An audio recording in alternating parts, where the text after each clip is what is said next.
Ustazah, tuan-puan, sebab kita ni manusia yang sama lah, kita ni manusia kan, ya, ada keluarga. Pembohong besar lah kalau Ustaz kata tak pernah bergaduh, tak pernah selisih faham. Datang daripada planet mana Ustazah ni, ya? Kalau Ustazah selisih faham suami isteri yang rasa sakit sangat hati, sebab hati kita pun tak berapa nak bersih, sakit, geram, ya Allah. Kadang-kadang rasa macam tak nak berbaik pun ada rasa macam tu. Kadang-kadang rasa macam biarlah, selagi tak cukup 3 hari, kita pertahankanlah 3 hari bergaduh ni. Ada rasa macam tu. Tapi bila Ustaz datang kuliah ilmu, ya, muslimin-muslimat sekalian, bila datang kuliah kan nampak macam baik-baik je kan, ya, bagi salam dekat penontonnya, dekat tetamunya, baca ayat Quran, baca hadis, bercakap mengingatkan orang. Dan Allah sebut dalam Al-Quran, atamuruna an-nasa bil birri wa tansawna anfusakum wa antum tatluna al-kitaba afala taqilun. Apakah memadai kamu hanya mengajak orang kepada kebaikan sedangkan kamu lupa kepada diri kamu sendiri? Sedangkan kamu membaca kitab Allah, apakah kamu tidak ada akal? Allah sebut dalam Quran, kabura maqtan 'indallah an taqulu ma la taf'alun. Besarnya kemurkaan Allah bila kamu cakap benda yang kamu tak buat. Andai kata dalam majlis itu ada seorang yang bertanya kepada ustazah, "Ustazah, saya selisih faham dengan suami saya. Saya rasa berat nak maafkan dia. Apa pandangan ustazah?" Agak-agak apa jawapan ustazah? Tak apa kak, pertahankan. Selagi tak cukup 3 hari, kak jangan berhenti bergaduh. Pernah dengar ustaz-ustazah jawab macam tu? Tak pernah. Kami akan jawab macam mana? Sabar kak, ya, ini pahala, ini ibadah. Tapi ingat, apa Allah tempelak kepada orang yang bercakap? Kabura maqtan 'indallah an taqulu ma la taf'alun. Langsung dalam hati ni bila balik apa dia? Tak apa, tak payah panjang cerita, hulurkan tangan minta maaf. Terubat hati, terubat. Itu yang ustazah kata tuan-puan, bagi pihak ustazah sendiri, menghadiri majlis ilmu sebenarnya adalah kurniaan Allah. Allah menjawab doa kita yang lemah. Wahai Allah, beri aku kekuatan ya Allah. Wahai Allah, tolong bantu aku ya Allah. Inilah jawapan Allah. Apa dia? Mari datang majlis ilmu, baca Quran, tadabbur Quran, ya, dapatkan nasihat-nasihat. InsyaAllah itu adalah sumber kekuatan yang kita manusia yang lemah perlukan. Jadi segala puji bagi Allah Azza wa Jalla atas nikmat yang terlalu hebat, terlalu besar. Allah tahu kita lemah, Allah berikan kita kekuatan. Ya, jadi sama-sama kita menyebut pada pagi ini, Ya Rabb, lakal hamdu kama yanbaghi li jalali wajhika wa li 'azimi sultanik. Para muslimin muslimat yang dikasihi sekalian, kuliah kita adalah kuliah tadabbur surah Al-Qasas. Lama terhenti. Mana Ustaz Izzat ya? Ya, ini yang menganjurkanlah ya, yang menguruskan kuliah-kuliah di bawah kumpulan geng Surau Putrajaya, ya, GSP. Ustazah pun segan rasa ya, banyak kali minta tangguh kerana ya, kekangan komitmen dan penjadualan juga. Jadi alhamdulillah bulan Syawal ni free sikit. Ya, alhamdulillah. Dan memang ustazah dah malu mata dah dengan penganjur juga ya. Jadi susun betul-betul jadual tu. Dan alhamdulillah pagi ni boleh di sini dan kita nak sambung pengajian surah Al-Qasas. Ya. Muslimin muslimat boleh lihat surah Al-Qasas di mana insya-Allah ustazah akan mulakan daripada ayat 22. Ya, surah Al-Qasas ini ada berapa ayat semuanya?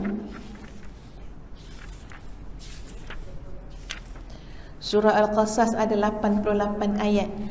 InsyaAllah kita cuba nak pergi laju-laju sikit lah, nak bagi berhabis juga surah Al-Qasas ini.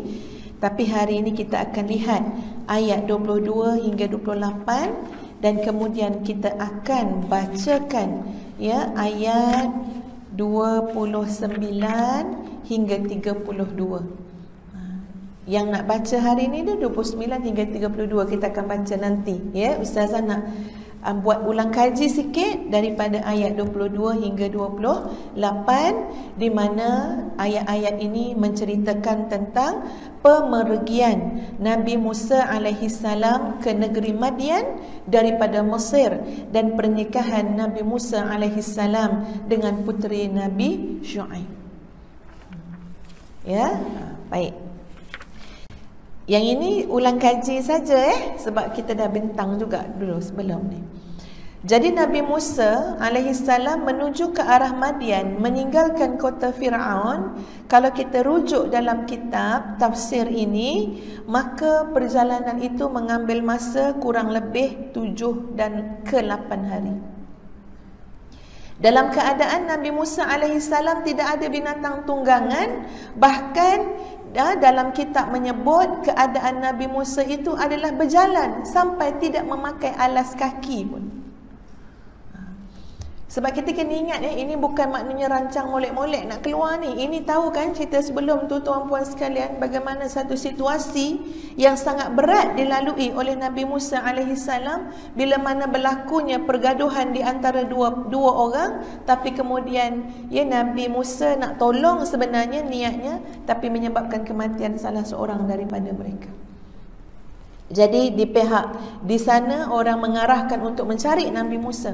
Nak menghukum Nabi Musa. Nabi Musa keluar dalam keadaan tak pakai alas kaki, sehingga ketika mana Nabi Musa sampai dekat Madian, tuan-puan sekalian, kedua tapak kaki Nabi Musa alaihi salam itu sudah banyak luka.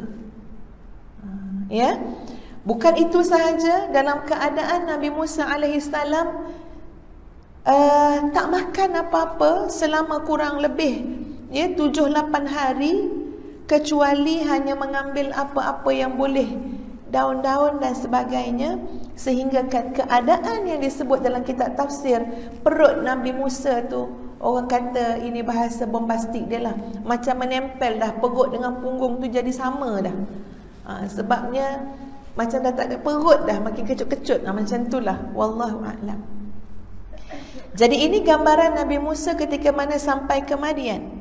Dan kemudian Nabi Musa melihat ada 2 orang wanita, 2 orang perempuan yang sedang memberi makan, memberi minum kepada kambing-kambing mereka. Tetapi Nabi Musa tetapi tu saya tarik balik fasaqalahuma. Jadi Nabi Musa telah beri minum kambing 2 orang perempuan itu daripada sumur. Ada satu kawasan batu, kawasan sumur air, tapi tertutup oleh batu yang besar.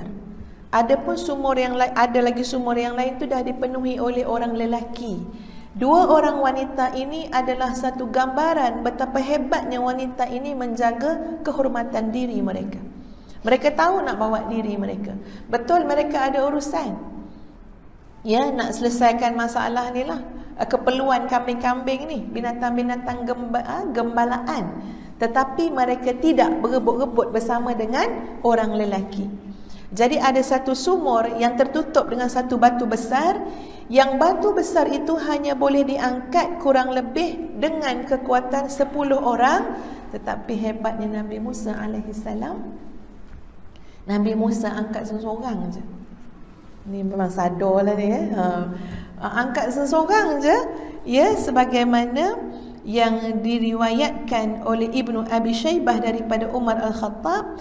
Kemudian Nabi Musa mengembalikan batu besar itu ke atas sumur itu. Lalu Nabi Musa pun pergi ke bawah pohon, dan kemudian dalam keadaan Nabi Musa berehat itu, Nabi Musa bermunajat kepada Allah Azza wa Jalla.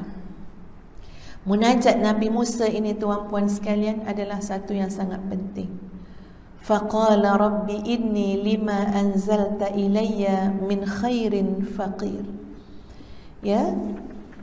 Kita tengok maksud dia. Itu pada ayat, sekejap pada ayat yang ke-24. Ya Tuhanku, sesungguhnya aku sangat memerlukan sesuatu kebaikan yang Engkau turunkan kepadaku. Itu maksud dia. Jadi dalam keadaan kesukaran yang dilalui oleh Nabi Musa alaihi salam tadi, ya, Nabi Musa berdoa dan bermunajat kepada Allah, maka ya kita lihat bagaimana kemudiannya berlakulah kebaikan demi kebaikan. Ya, kita lihat bagaimana luasnya rahmat Allah kepada hamba-hambanya, bukan setakat boleh makan, bahkan boleh apa? Boleh mencari sara hidup, boleh mendapat isteri, boleh membina keluarga, ya, hasil daripada sebuah kesabaran.